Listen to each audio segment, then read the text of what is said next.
The transport ship Harmony drifted quietly through the void between star systems. Inside its climate-controlled passenger bay, 12 alien students from across the galaxy sat in nervous excitement.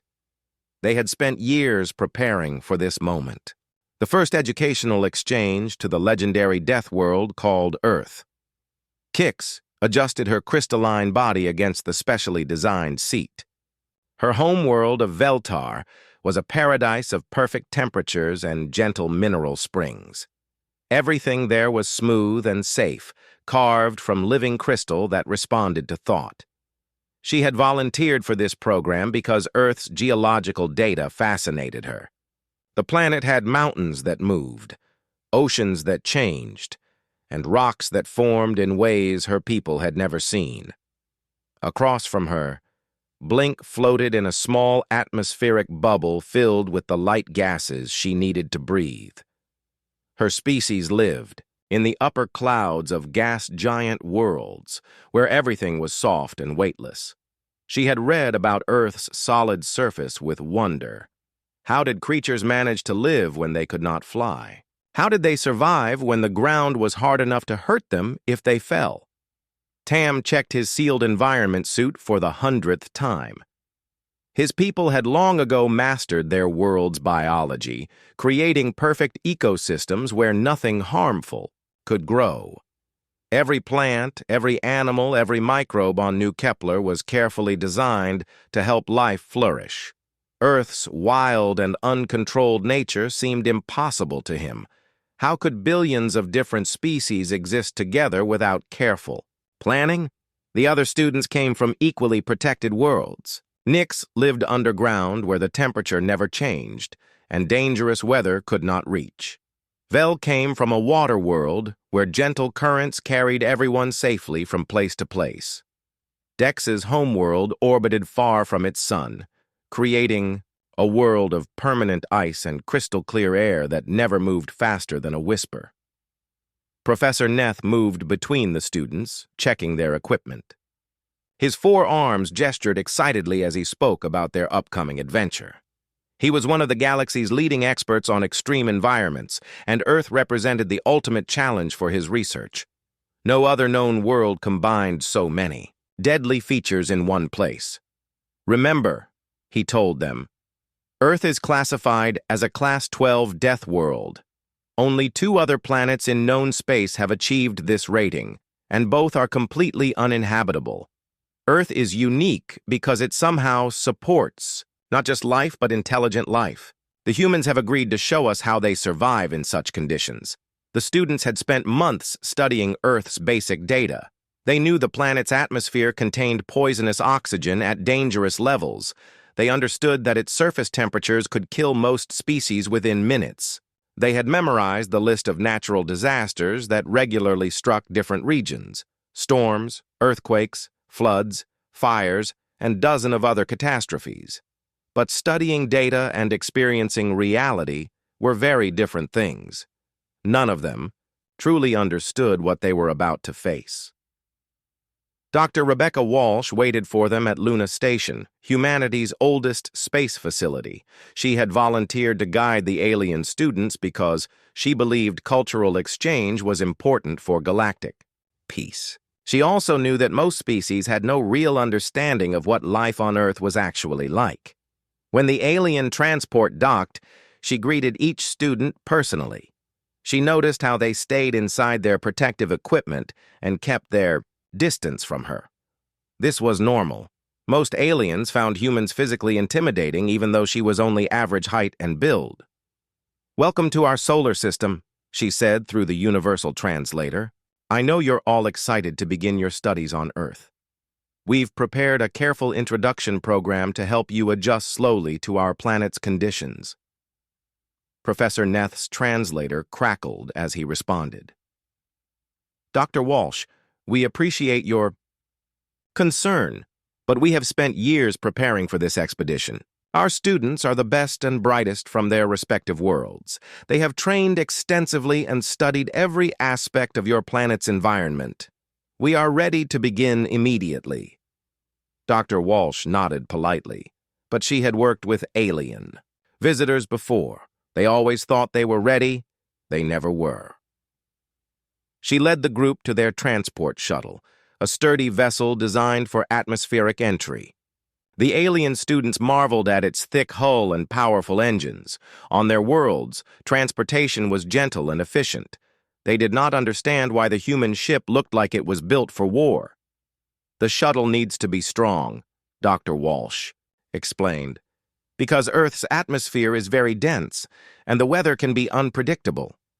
We might encounter some turbulence during our descent." The word turbulence did not translate well into most alien languages. Their worlds had gentle breezes at most. The concept of air that could throw a spacecraft around like a toy was beyond their experience. As they prepared for departure, Dr. Walsh reviewed the safety protocols one more time. Each student had emergency equipment designed for their specific biology. They had communication devices that would summon help instantly if needed. They had medical sensors that would monitor their vital signs continuously. "Our first destination," she announced, "is a research facility in Colorado. It's located in what we consider one of Earth's more gentle environments: moderate elevation, stable weather patterns, and relatively low biological diversity." The alien students felt confident as their shuttle detached from Luna Station and began its journey toward the blue and white marble that dominated their view. Earth looked beautiful from space, with its swirling clouds and vast oceans. How dangerous could one small planet really be?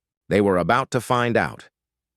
The shuttle's engines fired, and they began their descent toward humanity's homeworld.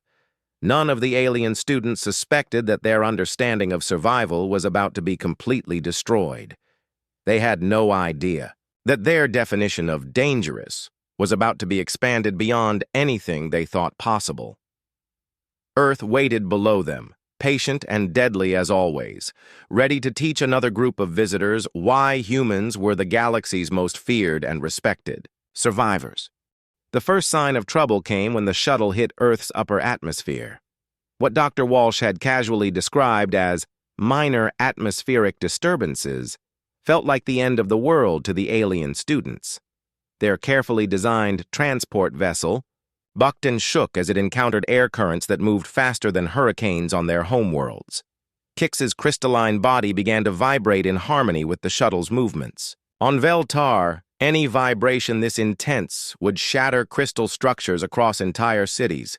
She pressed her hands against the shuttle walls, trying to dampen the resonance that threatened to crack her physical form.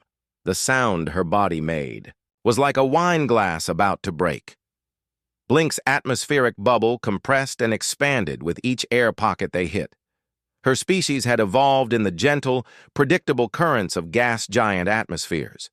This chaotic, violent air was completely alien to her biology. She watched in horror as her breathing mixture churned like a storm, making it difficult to extract the light gases she needed to survive. "This is normal atmospheric entry," Dr. Walsh announced calmly over the communication system. "We should reach smoother air in a few minutes." "Normal?" The alien students looked at each other in shock. If this was normal, what did humans consider dangerous? When they finally landed at the Colorado Research Facility, the real education began. Dr. Walsh opened the shuttle doors, and Earth's atmosphere rushed in. Even through their protective suits and breathing equipment, the alien students could sense the raw power of this world's environment. The air was thick and heavy, filled with oxygen at concentrations that would be toxic to most species. For beings from low-gravity worlds, just standing upright was exhausting.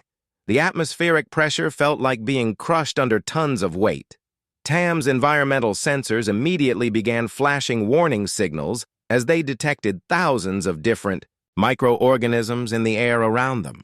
"The facility is built at moderate elevation," Dr. Walsh explained as she led them across the landing pad. "About 2,500 meters above sea level. This gives us slightly thinner air, which should be more comfortable for visitors." More comfortable? Nix felt like he was being compressed in a vice. His underground homeworld had perfectly regulated atmospheric pressure that never varied by even the smallest amount. This crushing weight was beyond anything his people had ever experienced. Their first field exercise was supposed to be simple, a gentle walk through a nearby forest that humans used for recreational hiking. Dr. Walsh had chosen the most peaceful, well-maintained trail she could find. To her, it was perfectly safe, suitable even for human children. For the alien students, it was a journey through hell. Every step was treacherous. The ground was uneven, covered with loose rocks, fallen branches, and holes hidden by leaves. Species from worlds with smooth, predictable surfaces found themselves stumbling constantly. Dex, whose icy homeworld was flat and crystal clear, could not understand how anything could navigate such chaotic terrain. The plants were even worse than the ground. What looked like harmless vegetation to human eyes was a collection of weapons to alien perception. Thorns that could puncture their protective suits grew on seemingly innocent bushes. Pollen filled the air like a cloud of tiny poison darts. Tree branches hung at exactly the right height to catch their equipment or knock them off balance. Tam stopped walking completely when his sensors revealed the true horror of Earth's soil. The ground beneath their feet was alive with billions of microorganisms, bacteria, fungi, viruses, and countless other forms of life that his people had never encountered. On New Kepler, soil was sterile and carefully managed. This wild, uncontrolled ecosystem was more complex than anything in their scientific databases. The forest floor contains approximately 50,000 different species per square meter, Dr. Walsh said cheerfully, unaware of the panic her words were causing. It's one of the most biodiverse environments on the planet. Biodiverse was another word. That did not translate well. The alien students understood it to mean filled with things that could kill you. As they continued their walk, they began to notice something even more disturbing than Earth's hostile environment. Dr. Walsh moved through this deadly landscape like it was her natural home. She stepped confidently on uneven ground, pushed aside thorny branches with her bare hands, and breathed the poisonous air without any protective equipment at all. She was not even trying to be careful. She pointed out interesting plants and animals as if they were harmless decorations. When a small bird landed on a branch near the group, she smiled with delight instead of reaching for weapons or defensive equipment. "That's a robin," she explained. "They're common in this area, very friendly birds." The alien students stared at the creature with terror. It had sharp claws, a pointed beak that could clearly be used as a weapon, and eyes that tracked their movements with predatory focus. This was what humans considered friendly? Halfway through the walk, they encountered other humans using the same trail. A family with small children walked past them, laughing and talking casually. The human cubs were running ahead of their parents, climbing on rocks and touching plants with their bare hands. They showed no fear of the environment that was slowly killing the trained alien researchers. An elderly human couple passed them, going the other direction. Both appeared to be well past their species' prime breeding years, yet they moved through the forest with easy confidence. The female human was carrying what she called a walking stick, a simple wooden pole that would be useless as a weapon, but seemed to help her navigate the rough terrain. "Beautiful day for a hike," the elderly male called out to Dr. Walsh. "Perfect weather," she agreed. "Though it looks like we might get some rain later." Rain. Water falling from the sky with enough force to injure unprotected beings. The humans were discussing it like a minor inconvenience. When they finally returned to the research facility, several alien students required immediate medical attention. Their protective suits had been damaged by thorns and rough surfaces. Their breathing systems had been overwhelmed by Earth's complex atmospheric chemistry. Their bodies were exhausted from fighting the planet's crushing gravity and aggressive environment. Dr. Walsh seemed genuinely surprised by their condition.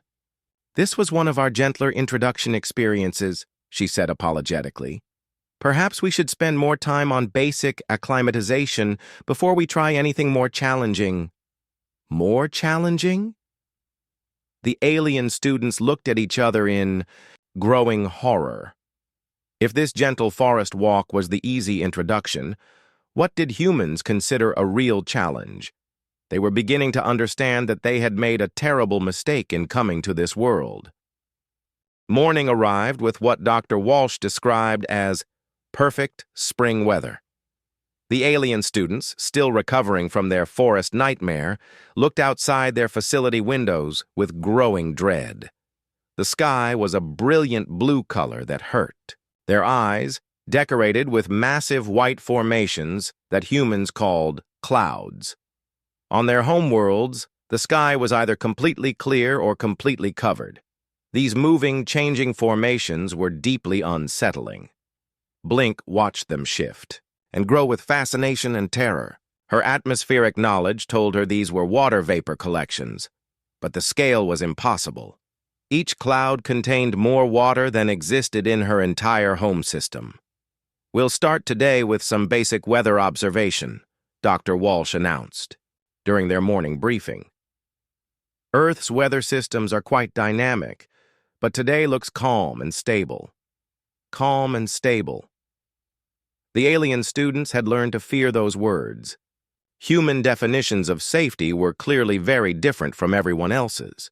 They gathered on the facility's observation deck, protected by a transparent barrier that Dr. Walsh assured them was completely weatherproof. The barrier looked thin and fragile to alien eyes, nothing like the massive atmospheric shields that protected their homeworlds from space. The first shock was the wind. Air moved constantly on Earth, sometimes gently, sometimes with violence that would level buildings on peaceful worlds. Today's breeze was what humans considered mild, barely strong enough to rustle leaves and make the facility's flags flutter. For the alien students, it was like standing in a hurricane. Dex's ice world experience included no moving air at all.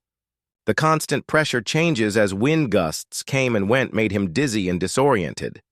His people lived in perfect atmospheric stability, where the slightest breeze would be a sign of catastrophic system failure. "Wind speed is currently about 15 kilometers per hour, Dr. Walsh noted casually. "Very pleasant for outdoor activities. 15 kilometers per hour. On most civilized worlds, anything moving that fast required safety protocols and protective equipment. Humans considered it a gentle breeze suitable for recreation." As they watched, the pleasant morning began to change. The white clouds grew larger and darker, moving across the sky with purpose that seemed almost alive. The wind picked up, making the alien students grip their safety harnesses as the observation platform swayed slightly under the increased pressure. Dr. Walsh checked her portable weather device and smiled. "Looks like we're going to get a nice thunderstorm. Perfect timing for your atmospheric studies." Nice thunderstorm. The words made no sense when translated. How could any storm be nice? How could creatures describe massive atmospheric violence as perfect timing? The first drops of rain arrived like bullets. Water fell from impossible heights, accelerated by gravity until it hit the ground with force that would injure unprotected skin. The alien students watched in horror as this liquid projectile attack began to intensify, covering everything in sight with water that poured from the sky like weapons fire. Then the thunder started. The sound was beyond anything in their experience. A rolling, crashing noise that seemed to come from everywhere at once. It was louder than spacecraft engines, more violent than planetary mining equipment. The sonic waves hit their bodies like physical blows, making their protective suits vibrate and their communication equipment crackle with interference.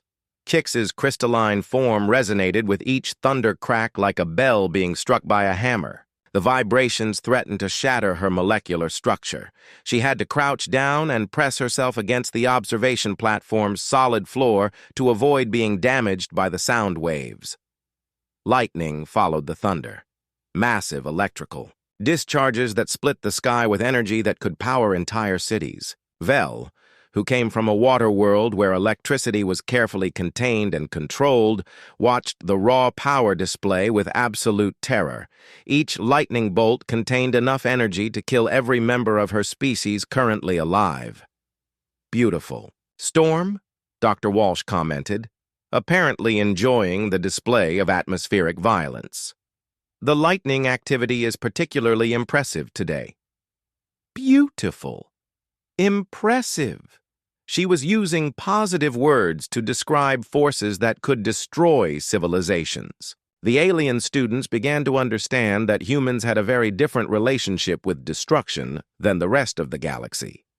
The storm intensified, bringing winds that bent trees and sent debris flying through the air. Rain fell so heavily that it was impossible to see more than a few meters in any direction. The facility's weather monitoring equipment registered wind speeds that would be considered natural disasters on peaceful worlds.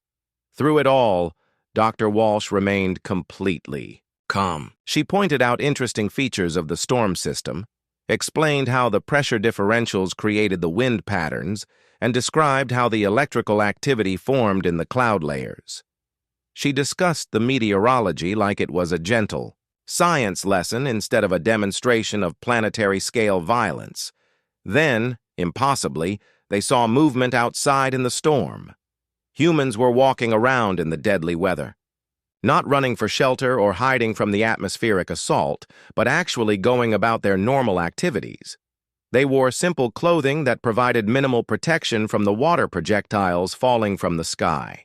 Some even seemed to be enjoying themselves, smiling as they got soaked by the liquid bombardment. A group of human children ran across the facility's courtyard, laughing as they splashed through puddles of accumulated rainwater. They played games in the middle of the atmospheric violence, using the destructive weather as entertainment. When lightning flashed overhead, they cheered instead of seeking shelter. Kids love puddle jumping after a good rain, Dr. Walsh observed. With amusement, puddle jumping. Humans had turned the aftermath of atmospheric violence into recreational activity for their young. The concept was so alien that most of the students' translation equipment failed to process it properly. The storm began to move on after an hour of devastating weather. The rain decreased from devastating to merely dangerous, and the wind dropped from catastrophic to merely terrifying. Dr. Walsh announced that conditions were improving and suggested they might take a walk outside to see the storm's effects. Outside, in the aftermath of atmospheric warfare.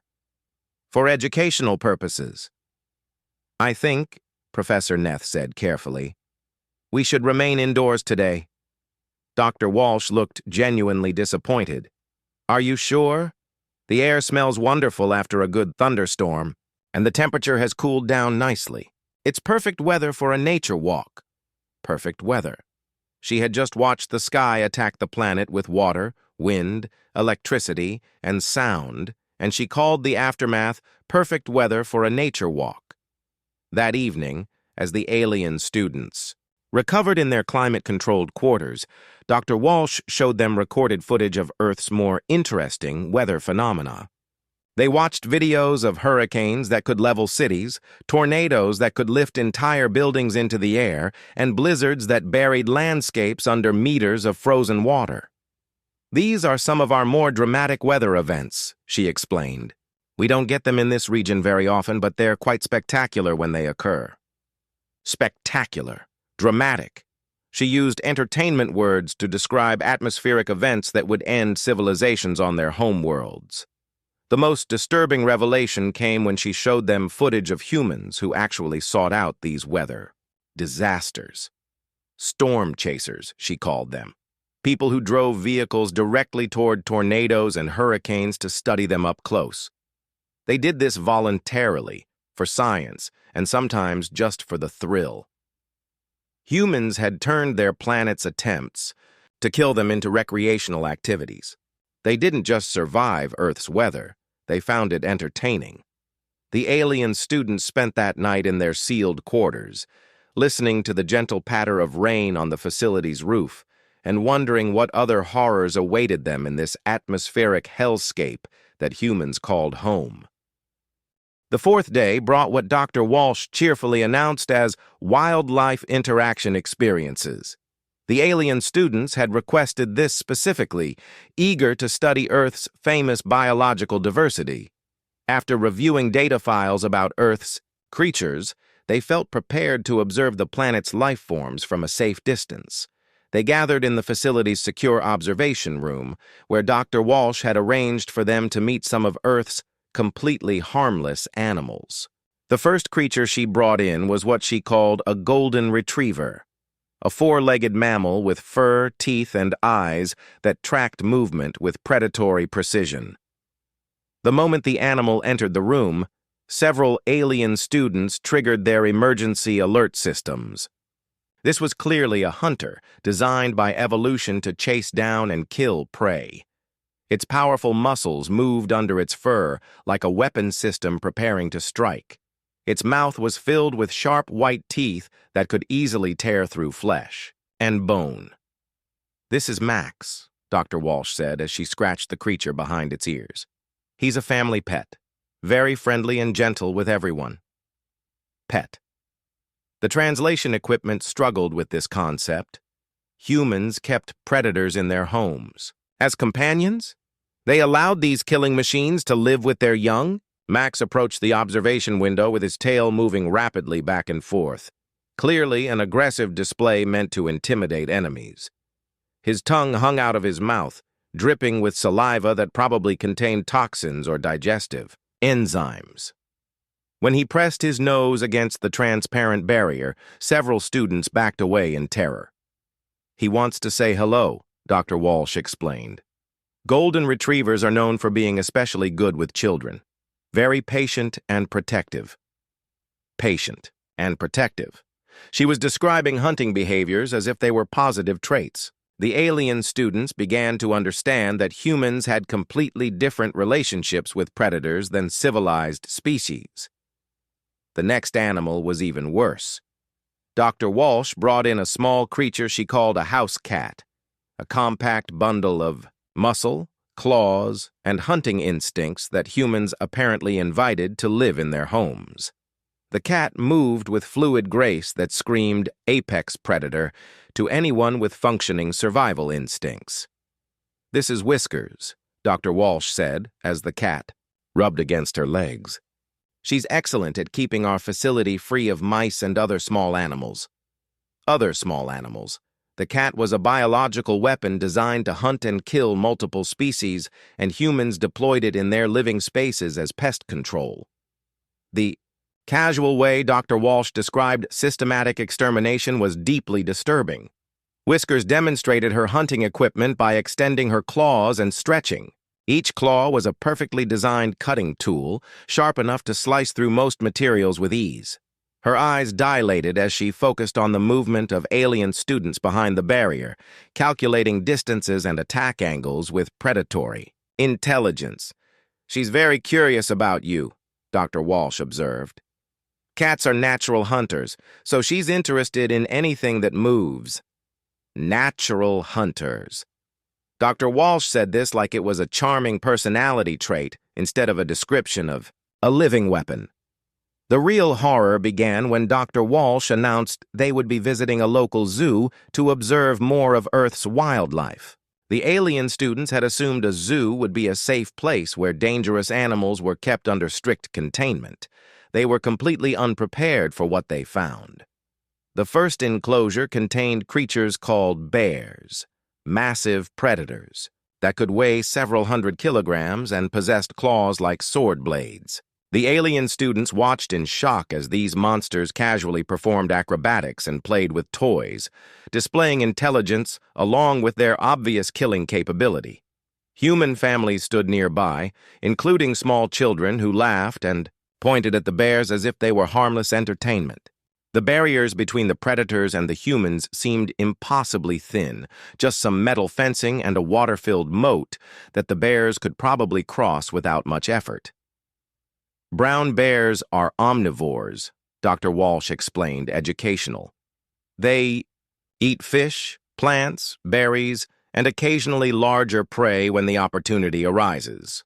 Larger prey, She was politely describing the fact that these creatures would hunt and eat anything smaller than themselves, which included most of the known intelligent species in the galaxy. The snake house was a collection of nightmares, creatures that had evolved to be perfect killing machines, some with venom that could drop a human in seconds, others capable of crushing prey to death with pure muscle power. The alien students stared in horror at pythons that could grow large enough to swallow an adult human whole. Snakes are fascinating, Dr. Walsh continued.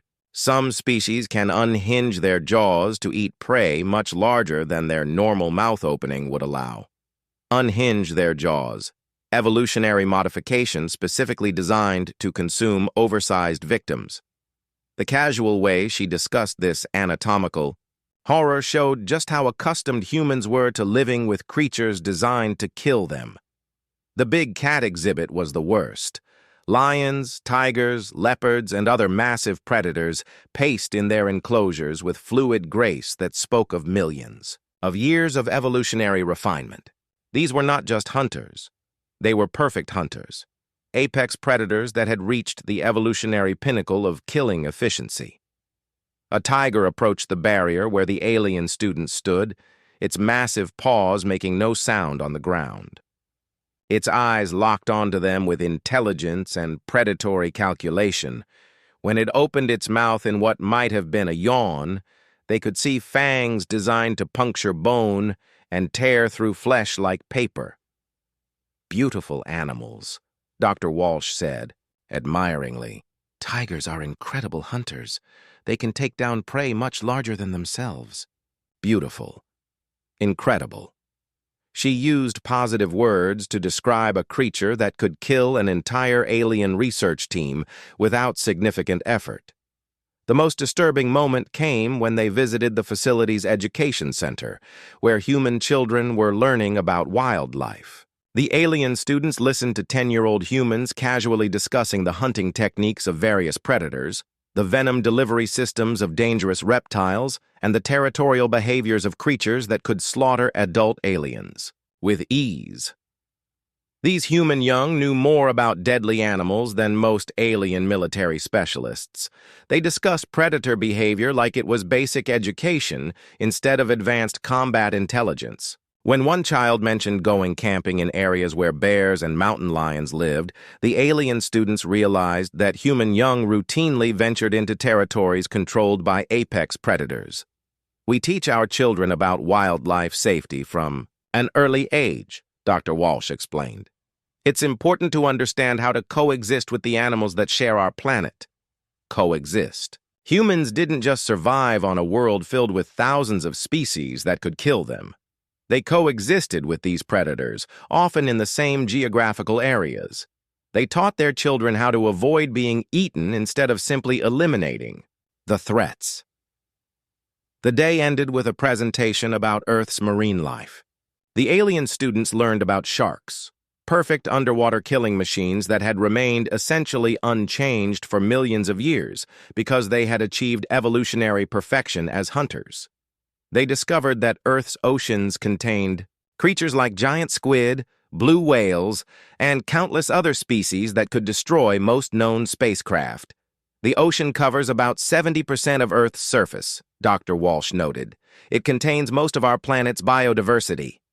Most of their planet's biodiversity lived in an environment that would crush, drown, or poison most known species within minutes. Earth's oceans were not just hostile to alien life. They were actively lethal, filled with predators that had evolved in three-dimensional hunting environments. As they returned to their facility that evening, the alien students finally began to understand the true scope of Earth's biological nightmare. This planet didn't just host life, it hosted millions of different species, most of which had evolved specifically to kill and eat other species. Humans lived surrounded by this biological warfare, and they called it nature. They found it beautiful. They taught their children to coexist with creatures that would be classified as weapons of mass destruction on any civilized world. The alien students spent that night sealed in their quarters, knowing that outside their walls, countless predators, moved through the darkness, hunting in an environment that humans called home. The final day of their educational experience began with what Dr. Walsh described as a simple recreational hike on a trail she insisted was perfect for beginners. The alien students had learned to distrust human descriptions of safety, but they had come too far to abandon their mission now. The trailhead was crowded with humans of various ages preparing for their own hiking adventures. Families with children loaded backpacks with supplies, elderly couples checked their equipment, and groups of teenagers discussed their plans for more challenging climbs later in the week. All of them seemed excited about deliberately walking into Earth's hostile environment. "This trail is only 3 kilometers long," Dr. Walsh explained as she led the alien delegation toward the path. "It has some elevation gain, but nothing too difficult. Local schools bring elementary students here for nature education." Elementary students. Human children who had not yet reached adult size or strength regularly traveled this route that was already challenging the limits of trained alien researchers. The path began innocuously enough, a well-maintained dirt track that wound through forest similar to their earlier nature walk. But within minutes, the true challenge became apparent. The trail climbed steadily upward, gaining elevation at a rate that left most alien students gasping for breath, even with their breathing assistance equipment. Tam's environmental suit began flashing warning signals as his exertion level exceeded safe parameters. His homeworld was perfectly flat, with no variations in elevation that would require physical effort to navigate. The concept of deliberately traveling upward against gravity for recreation was beyond his comprehension. The terrain became increasingly hostile as they climbed. Large rocks blocked the path, forcing hikers to scramble over obstacles that would require specialized equipment on most civilized worlds. Tree roots created natural traps that could catch unwary feet and send travelers tumbling down steep slopes. Kike found herself struggling with loose gravel that shifted underfoot with each step. Her crystalline body was designed for the smooth, stable surfaces of her homeworld. This chaotic, unstable ground required constant balance adjustments that exhausted her energy reserves quickly. "Watch your step through this section," Dr. Walsh called back to the group. "The trail gets a bit rocky here, a bit rocky." The path had become a 3-dimensional obstacle course that would challenge trained military personnel on most worlds. Dr. Walsh navigated it with casual ease, occasionally pausing to point out interesting plants or geological features as if they were taking a gentle stroll through a park. Halfway up the trail, they encountered other hikers coming down from the summit. A group of humans in their 70s moved past them with confident steps, discussing their plans for a more challenging mountain climb the following weekend. These elderly humans, well past their species' physical prime, were planning to tackle obstacles that would defeat alien military specialists. "Beautiful day for a hike," one of the elderly humans called out cheerfully. "Perfect weather," Dr. Walsh agreed, "though it looks like we might get some afternoon thunderstorms later." Thunderstorms, the atmospheric violence they had witnessed earlier, was being discussed as a minor weather consideration for outdoor recreation. These humans were planning to be exposed on a mountain peak when the sky began its electrical assault. Further up the trail, they met a human family with children who could not have been more than 8 or 9 years old. These tiny humans were carrying their own backpacks, navigating the rocky terrain with confident steps, and actually running ahead of their parents to explore side paths. "Slow down," the parent called to her offspring. "Stay where we can see you." The human children were being allowed to explore independently in an environment that was systematically killing the alien research team. They moved over loose rocks and around cliff edges with casual confidence that spoke of extensive experience in hostile terrain. "Kids love hiking," Dr. Walsh observed. "It's great exercise and teaches them to appreciate nature." Appreciate nature. Humans used exposure to deadly environments as educational tools for their young. They deliberately took their children into situations that would be classified as extreme survival training on civilized worlds. By the time they reached the trail's summit, several alien students required immediate medical attention. Their breathing equipment was overloaded from the exertion and altitude changes. Their protective suits had been damaged by contact with rough surfaces. Their bodies were exhausted from fighting gravity, unstable terrain, and atmospheric conditions that constantly tried to kill them. The view from the summit revealed the true scope of Earth's hostility. Mountains stretched to the horizon in every direction. Massive geological formations that represented millions of years of violent planetary activity. Rivers carved deep canyons through solid rock. Forests covered the landscape like a green carpet of biological warfare. "Isn't it gorgeous?" Dr. Walsh asked, clearly enjoying the spectacular view. Gorgeous. She was using aesthetic appreciation to describe a landscape that was actively trying to murder anyone foolish enough to set foot on it. The descent was somehow worse than the climb. Loose gravel tried to send them sliding down steep slopes. Gravity accelerated their movements beyond safe limits. Their tired bodies struggled to maintain balance on terrain that seemed designed to cause falls and injuries. As they finally reached the bottom of the trail, they encountered the most disturbing sight yet. A group of human children on a school field trip, preparing to climb the same route that had nearly killed trained alien researchers. The young humans were laughing and playing, excited about their upcoming adventure and what their alien observers now understood was a death trap. "Have fun up there," Dr. Walsh called to the teacher leading the group. "Thanks," the human educator replied. "The kids are really looking forward to it. We've been studying local geology, so this is a great hands-on learning experience." Hands-on learning experience. Human education included direct exposure to environments that would require emergency medical teams for most alien species. That evening, as the alien students prepared their final reports, they began to understand the true scope of what they had witnessed. Earth was not just a death world. It was a death world so extreme that it had forged a species of incredible resilience, adaptability, and casual fearlessness. Humans didn't just survive impossible conditions. They sought out challenges for entertainment. They had turned their planet's attempts to kill them into recreational activities. They raised their children in environments that would defeat adult aliens with military training. Professor Neath reviewed the preliminary data with growing amazement. "These humans," he said quietly, "are not just survivors. They are creatures who have been shaped by millions of years of constant warfare with their own planet. Every aspect of their biology, psychology, and culture has been forged in the crucible of perpetual danger." The alien students gathered around him as he continued his analysis. "Look at the evidence. They breathe an atmosphere that would poison most species. They live under gravitational pressure that would crush our bones. They coexist with thousands of predators that could kill them without effort. And they do all of this while calling their world beautiful." Kix's crystalline form still resonated slightly from the day's vibrations.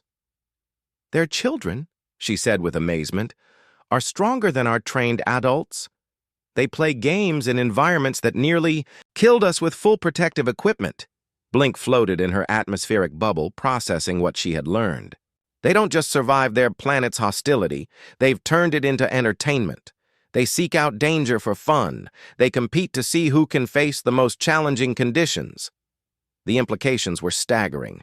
Humans appeared friendly and helpful, but only because nothing on their planet posed a real threat to them anymore. They had evolved beyond their environment's ability to kill them easily. What seemed like casual confidence was actually the result of millions of years of evolutionary warfare. Tam checked his contamination sensors one final time. "Their world is alive," he said with wonder and terror. "Every surface crawls with microorganisms. Every breath contains thousands of potential pathogens. Every step could trigger contact with toxins or allergens. Yet they live without protective equipment. The final revelation came when Dr. Walsh stopped by to check on their preparations for departure. She carried a small potted plant as a farewell gift, a simple flower that she thought might interest their botanists back home. "It's just a daisy," she explained, as the alien students backed away from the innocent-looking organism. "Very hardy and adaptable. I thought your scientists might enjoy studying it." Hardy and adaptable. The plant was a biological weapon designed to survive and spread in Earth's hostile environment. Its pollen was already triggering allergic reactions in several students even through their protective suits. Its root system was probably designed to extract nutrients from soil that contained more toxic compounds than most industrial waste sites. "Thank you," Professor Neth said carefully, "but I think it would be safer to leave Earth's biology on Earth." Dr. Walsh looked disappointed but understanding. "I suppose it might not survive in a different environment anyway. Earth plants are pretty specialized for our particular conditions." Specialized for their particular conditions. The plant was adapted to thrive in an environment that would kill most known life forms. It was probably more dangerous than weapons banned by galactic treaty. As their transport ship prepared for departure, the alien students took one last look at Earth through the viewing ports. The blue and white planet looked deceptively peaceful. From space, hiding the incredible violence of its surface conditions behind clouds and atmospheric distortion. "What do we tell the Galactic Educational Consortium?" Vel asked as they settled into their seats for the journey home.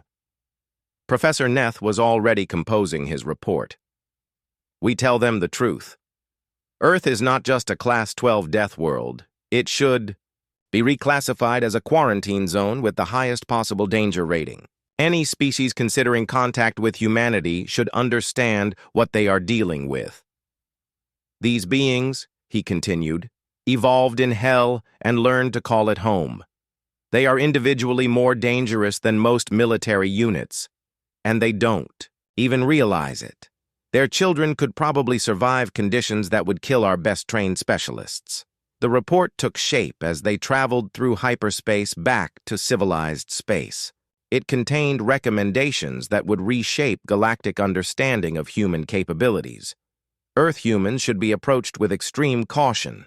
Their apparent friendliness was genuine, but it was the friendliness of apex predators who had no natural enemies.